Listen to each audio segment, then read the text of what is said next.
Hi there, this is Sheena Rowlands and today I'm sharing with you my latest layout for Pinkfresh Fridays YouTube hop. And for this I'm picking the Days of Splendor Pinkfresh Studio range, which I believe came out in 2020. I've still got a reasonable amount of it left and it was an absolute favourite of mine when it first came out, and I decided I was going to make the most of it. So this is my first Pinkfresh Friday YouTube hop video for a while, so why not use a range that I really loved. So the paper on the background there, the stripy one, is called Fall in Love, and I've used a Fisker's tearing ruler, would you believe it? That seems like an odd thing, but just to create a ripped edge at the top, but it's pretty straight. And I've got these frames, they were already cut out, they were for one of the other 12 by 12 papers, and there's a few there I think from the 6 by 6 pad as well, and I'm trying to colour match them across the stripy paper.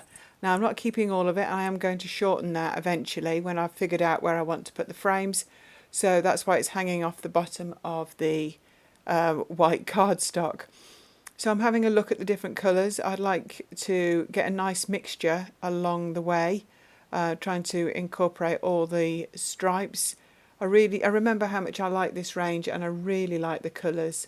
The muted autumn tones, they're just stunning.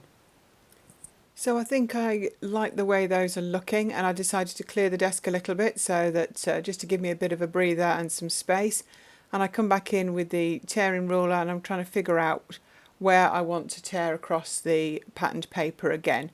I want to have a little bit of a gap either side of the frames, so I'm just going to come in and mark it with a ruler and a pencil. I don't know whether you've got one of these T rulers. I find them really useful for hooking on the edge of a piece of paper or a piece of cardstock and actually getting straight lines. If you like straight lines like I do, they're really useful. So I've torn the lower edge of the paper. Obviously I've had to lift all the frames off, but that's okay. And now I'm going to position this onto some white textured cardstock. I think I put it in place and I'm quite happy with that. I wanted it nearer the top than the bottom, and I've gone through all my embroidery flosses. I do apologise for the mess that they're in, and I've picked out some colours that should tone really well with the colours of the stripes of the paper. So the idea is I'm going to do one single stitch down each stripe in a complementary colour, but they're all going to start slightly different positions at the top and finish different lengths at the bottom, but I'm aiming for it to run down the centre of the coloured stripe. So I've come in with my Tim Holtz ruler there. Each stripe is about 1/2 inch wide, so I'm hoping to use the markings on the ruler to get the dots for the with the pokey tool in the right place. So I'm going to start with the colours that are, there's 2 stripes in the same colour, like this goldy brown. I'm using the floss at all 6 strands, so that's why I've used a needle threader to help me thread the needle. And as you can see there, I've done literally one big stitch straight down the stripe, and then cut it off with some sticky tape on the back just to make sure it stays secure. And as I've still got more in the needle, I'm going to do the other brown one as well. So just put it in at the top, just knotted the thread and straight down to the bottom, and you'll see that they are slightly different lengths and start at slightly different heights. And I'm liking the way that looks, so I'm going to come in now with this a dusky pink. I'm going to find one of the threads that really goes with that, and I'm going to do exactly the same. So what I would recommend is when you get a chance, sit down, make yourself a cup of tea, a cup of coffee, and have a hop round the rest of the Pinkfresh Fridays YouTube guys. Lots and lots of inspiration, lots of different ranges used, lots of different styles and talent, and it's a really good way to get lots of inspiration and just to get your mojo going, and also help you use up some of these beautiful ranges that you've got in your stash. Because if you're anything like me, I like to hold on to the things I really like, where really we should be using them and getting them in our albums. So I wanted to thank Joanne for inviting me to take part again and reminding me how much I enjoy doing these.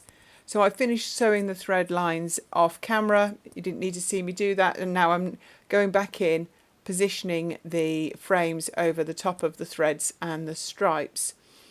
So a lot of them are going to need a little bit of foam pads on the back just so to lift them up now. But I'm liking the way this looks with the threads in position as well. So quite pleased now that I did that. So it was something I wasn't sure, but hey, you know, there's never any mistakes in this hobby. It's just happy accidents, and I'm quite happy with the way things are looking. So I've been through all the embellishments I have for this range, and I've got them in 2 trays in front of me, and I've grouped them on by colour. So I'm actually going to have a look, and I want to embellish each of these frames. Some of them with just a little bit of something, some of them a little bit more flamboyantly.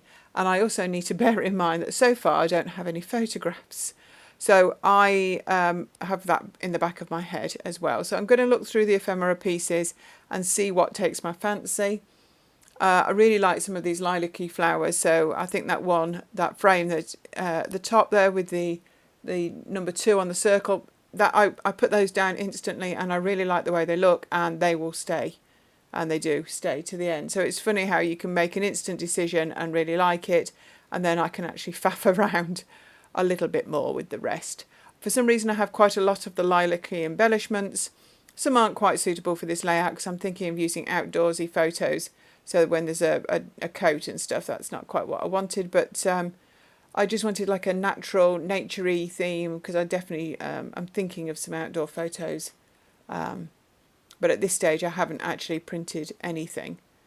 So I'm just going through. I've got these circular embellishments. I've got some puffy stickers left. I've got a few of these flat stickers as well that I could add.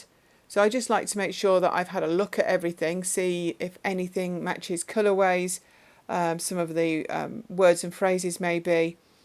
And then I tend to cut them off the sticker sheet on the background so that I can move them around the layout without any harm of them sticking themselves down to anything.